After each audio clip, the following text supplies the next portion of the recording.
ఒకరోజు శిష్యులు ఒక గుడ్డి వ్యక్తిని చూసి యేసుప్రభువుతో, ప్రభువా, ఇతను ఇలా గుడ్డివాడుగా పుట్టడానికి ఎవరు కారణం? ఇతని పాపమా లేదా ఇతని తల్లిదండ్రుల పాపమా అని అడుగుతారు. అందుకు యేసుప్రభు, దేవుని క్రియలు ఇతని ద్వారా ప్రత్యక్షపరచడానికే ఇతను ఇలా పుట్టాడు, కానీ ఏ పాపం వల్ల కాదు అని చెప్తాడు. ఈ విషయం మీరు బైబిల్లో యోహాను సువార్త 9వ అధ్యాయంలో చూడవచ్చు. మీకు తెలుసా, ఈ మాటలు ఒక వ్యక్తిని ఎంతో ప్రభావితం చేసి నేడు అతన్ని ఎందరికో స్ఫూర్తిగా నిలబెట్టాయి. ఆ వ్యక్తే నిక్ వ్యూచిచ్.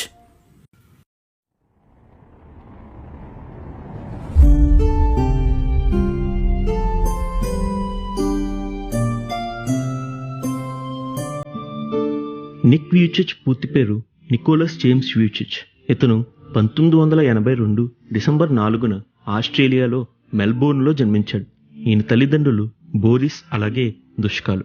తల్లి దుష్క వృత్తిరీత్యా నర్స్ కావడం వలన తమ మొదటి బిడ్డ పుట్టడానికి ముందు ఆమె ఎన్నో జాగ్రత్తలు తీసుకున్నారు.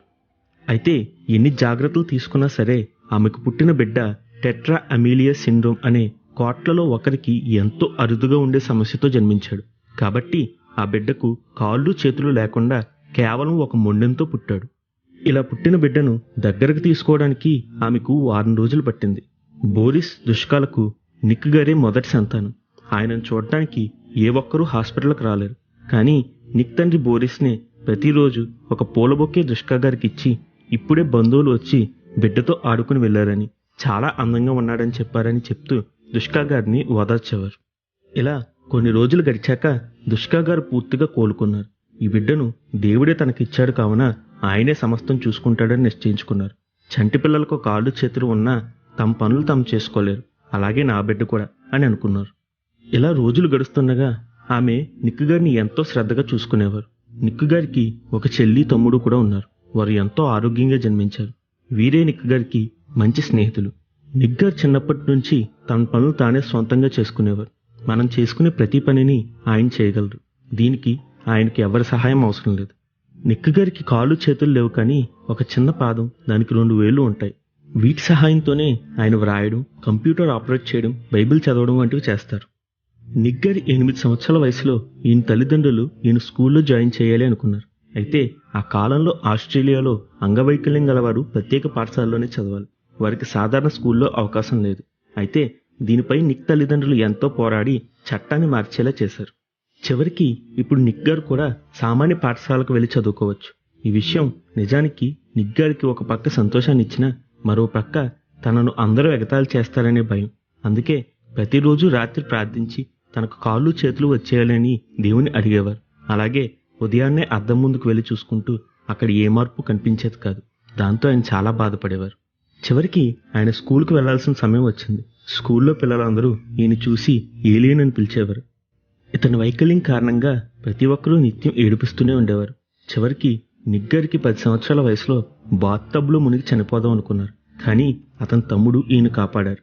అలాగే 12 సంవత్సరాల వయసులో ఇంకా తోటి పిల్లల ఎగతాలు తట్టుకోలేక స్విమ్మింగ్ పూల్లో దూకి చనిపోదాం అనుకున్నారు. అయితే పూల్ అడుగుకి చేరగానే తన తల్లిదండ్రులు గుర్తుకు వచ్చి వారిని బాధ పెట్టలేక బయటకు రావడానికి ప్రయత్నించారు. నిక్ గారు నీటిలో మునిగిపోవడం చూసిన నిక్ తండ్రి వెంటనే నీటిలోకి దూకి నిక్ గారిని రక్షించారు. అలాగే నిక్ గారికి స్విమ్మింగ్ చేయడం నేర్పించారు. అలాగే నిక్ గారు సులువుగా తిరగడానికి ఆయన కోసం ఒక ప్రత్యేక కుర్చీని తయారు చేయించారు. ఈ సంఘటన జరిగిన తర్వాత దేవుడు వాక్యం ద్వారా నిక్ గారితో మాట్లాడారు. యోహాను సువార్త 9వ అధ్యాయం ద్వారా దేవుడు తన ద్వారా అద్భుతాలు చేయాలని దేవుడు కోరుకుంటున్నాడని, అలాగే ఇర్మియా 29:11 నేను మిమ్మల్ని గూర్చి ఉద్దేశించిన సంగతులు నేను ఎరుగుదును, రాబో కాలమందు అవి మీకు నిరీక్షణ కలుగునట్లు సమాధానకరములే గాని హానికరం కాదు అని సూటిగా దేవుడు మాట్లాడాడు. అప్పటి నుండి నిక్ గారు తనకు వైకల్యం ఉన్న విషయాన్ని మర్చిపోయారు. అలాగే తనను ఎగతాళి చేస్తున్న వారిని పట్టించుకోక తానే వారితో మాట్లాడి స్నేహం చేయడం మొదలుపెట్టారు. అప్పటి నుండి అతని జీవితం మారిపోయింది. నిత్యం నిక్ గారి తల్లి, మా తర్వాత నిన్ను ఎవరు చూసుకుంటారు అని బాధపడేవారు. దీనిని చూసిన నిక్ గారు చాలా కష్టపడి ప్రతి పని తానే స్వంతంగా చేయడం నేర్చుకున్నారు. ఆయన గోల్ఫ్ ఆడగలరు, సర్ఫ్ చేయగలరు, కంప్యూటర్లో నిమిషానికి 45 పదాలు టైప్ చేయగలరు. అలాగే 21 సంవత్సరాల వయసుకే financial planning and accountancy degree పూర్తి చేశారు. వీటన్నిటిని చూపి తన తల్లితో నేను సమస్తం చేయగలనని చూపి ఆమెను బాధపడవద్దని చెప్పేవారు. నన్ను బలపరచు క్రీస్తులో నేను సమస్తం చేయగలను అనే నిశ్చయత దేవుడు నిక్ గారిలో ఉంచాడు. అలాగే నిగ్గర్ 10వ తరగతి చదువుతున్నప్పుడు నిగ్గర్ తండ్రి స్నేహితుడు నిగ్గర్ సాక్ష్యాన్ని తమ స్కూల్లో చెప్పమని అడుగుతారు. దీనికై మొదటిసారిగా 300 మంది మధ్యలో నిగ్గరు తన సాక్ష్యం చెప్పారు. మొట్టమొదటిసారి అంతమంది మధ్య మాట్లాడడం నిగ్గర్కి చాలా భయం వేసింది. కానీ ఆయన ఏదోలా నిలదొక్కుని సాక్ష్యం చెప్పారు. తాను సాక్ష్యం పూర్తవగానే అందరూ ఏడవడం ప్రారంభించారు. ఒక అమ్మాయి వచ్చి నిగ్గర్ని కౌగిలించుకుని, థ్యాంక్ యూ, ఇప్పటి వరకు ఎవ్వరూ నన్ను ప్రేమించడం లేదో అనుకున్నా, కానీ నన్ను ప్రేమించే దేవుడు ఉన్నాడని ఇప్పుడే తెలిసింది అంది. అలాగే మీరు చాలా మంచివారు, చాలా అందంగా ఉన్నారు అంది. ఈ మాటలు నిగ్గర్కి ఎంతో ఆనందాన్ని ఇచ్చాయి. ఆ తర్వాత వివిధ స్థలాలకు నిగ్గర్కి ఆహ్వానం లభించింది. ఇలా వివిధ స్థలాలకు వెళ్తూ నిగ్గరు దేవుని ప్రేమను వివరించేవారు. ఈయన తన డిగ్రీ పూర్తి చేయగానే ఉద్యోగావకాశాలు చాలా వచ్చినా వాటన్నిటినీ కాక దేవుని కొరకే వాడబడాలని, నిరాశలో ఉన్నవారికి ప్రోత్సాహం ఇవ్వాలని నిర్ణయించుకున్నారు. 2005 సంవత్సరంలో లైఫ్ వితౌట్ లిమ్స్ అనే సంస్థను ప్రారంభించారు. దీని ద్వారా ఇప్పటికీ 60 దేశాలు ప్రయాణం చేశారు. కోట్ల మందిని ప్రభావితం చేశారు. ఎందరో ఆత్మహత్యలు చేసుకుందాం అనుకున్న వారు ఈయన సాక్ష్యం విని తమ అభిప్రాయం మార్చుకున్నారు. 2012 సంవత్సరంలో నిగ్గర్కి కేన్ మియాహరా గారితో వివాహం జరిగింది. అసలు నాకు వివాహమే కాదు అనుకుంటున్న నిగ్గర్కి ఆమెనే వచ్చి నన్ను పెళ్లి చేసుకుంటారా అని అడిగి వివాహం చేసుకున్నారు. వీరికిప్పుడు 4 సంతానం.